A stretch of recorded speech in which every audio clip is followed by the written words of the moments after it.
Ladies and gentlemen, ready for a millennia-old quirky tale. John stopped aging at 35, and the tribe saw him as a magic trap rabbit. So, they made him their chief, at first treating him like a god, but soon doubts arose, and people started thinking John might be cheating death. As a result, the tribe, driven by fear, kicked him out, and John's life turned into a unique game of musical chairs. He learned how to join new tribes and conveniently got a passport for a semi-nomadic lifestyle.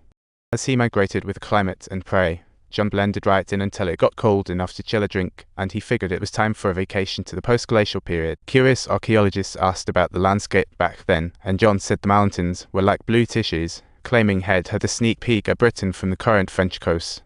John's life was marked by endless towering mountains, until the glaciers melted, finally giving a little credit to his survival secrets.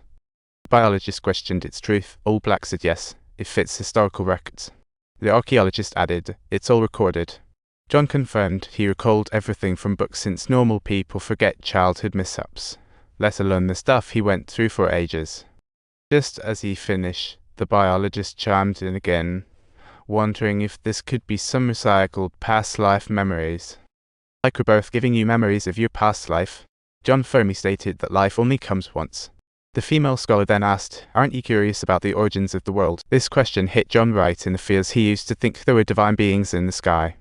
He knew his experience was abnormal, he even suspected a curse, but later realized it was just a collective mistake. So he gradually became an atheist, and while that might sound crazy, no one could argue with him, because John's logic was flawless. The female professor then casually mentioned the painting of the rice cake in the car, initially thinking it was fake. John said back then he went by the name Bon, and the artist who painted rice cakes frequently visited her, and they gradually became friends, maybe even have tea together in 2 days. They loved discussing how to capture nature in art. Later she met Turner, Cézanne, and Pissarro, until after the artist's passing, it was her time to move. So she moved from France to the US to continue her life, and the archaeologist chimed in with another question. Since John holds the secret of immortality, why share it now? That sounded like a punchline. John pondered before replying. Honestly, it was a lightbulb moment, or perhaps not the best idea, but I wanted to say goodbye in my true form. The archaeologist suddenly realized John might not be kidding. If that's the case, John's sanity might be truly in question. So he headed to the gathering place and called his buddy, the psych. Meanwhile, the anthropologist Old Black asked John if he had kept any antiques over the centuries. John retorted, why keep them? There was no origin concept then. Like this pen, will I use it in a millennium? He definitely would lose it, so in the ancient times, how could he think a broken stone would have any value? His words left Old Black speechless, and the ceremonial knife he held was indeed something John escaped with from the rescue shop.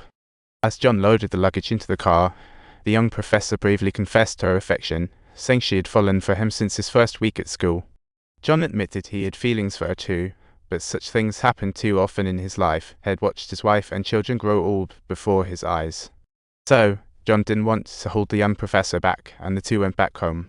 The crowd bombarded John with 100,000 questions, still skeptical he could weave such a perfect tale. This time, John began sharing his journey eastward, ever since realizing his uniqueness. His curiosity about the world increased daily. He slowly headed where the sun rises, seeing the ocean for the first time. Don't believe? Let me show you around. Following the ocean eastward, he witnessed the spectacular Bronze Age, and along the trade routes, he saw all sorts of miraculous creations. There were so many, they dazzled him, yet were so distinct. John learned their languages, but slowly realized wandering aimlessly held no purpose. He stayed, became Sumerian for 2,000 years, then Babylonian under Hammurabi's law, but had to head east due to immortality. This time, he arrived in India right during Buddha's era, and that was the most extraordinary person he'd ever met, teaching John many things.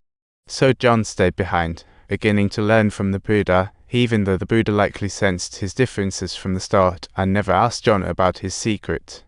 When John finished, everyone was left utterly stunned, unable to tell if this was reality or just John's imagination. Old Black leaned more toward the story view, while the archaeologist suspected John might be losing it. Just then, a car pulled up. It was the psychologist the archaeologist had called earlier, but the situation was a bit delicate, as nobody could prove John's claims were real. Likewise, no one could refute that he was lying, so even when the psychologist arrived, John at to keep the story going. Sooner or later, he'd slip up. After learning the situation, the psychologist bluntly inquired if John had never suffered a serious illness after living so long. John said he only recalled having pneumonia twice in prehistoric times, but in the last few hundred years had typhoid, yellow fever, and smallpox, and even survived the Black Death. But due to his unique physiology, he bore no scars whatsoever. Hearing this, the biologist was shocked and urgently requested John visit his lab, but John flat out refused. He didn't want to be treated like a lab rat.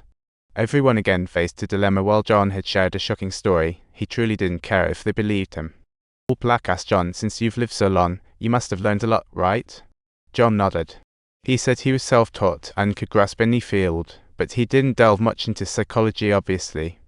However, no matter how hard he tried, he could never surpass his era. Compared to those brilliant minds, John could only slowly learn from others' achievements. In other words, just because John lived 14,000 years doesn't mean he's a genius. He merely had more time to learn. As John continued, everyone found themselves at a loss against his powerful logic, prompting the psychologist to jump in. All this was just to test if John was lying. The psychologist pretended to pull a weapon on him. He asked John, "Will you be killed?" John answered, "Sure. I'm not immortal, just lucky to survive. If I get hit, I'd definitely die." The whole room breathed a sigh of relief, and then the psychologist proceeded to ask more questions. Oh, and don't forget, folks, remember to like, subscribe to our channel, and we'll see you next time.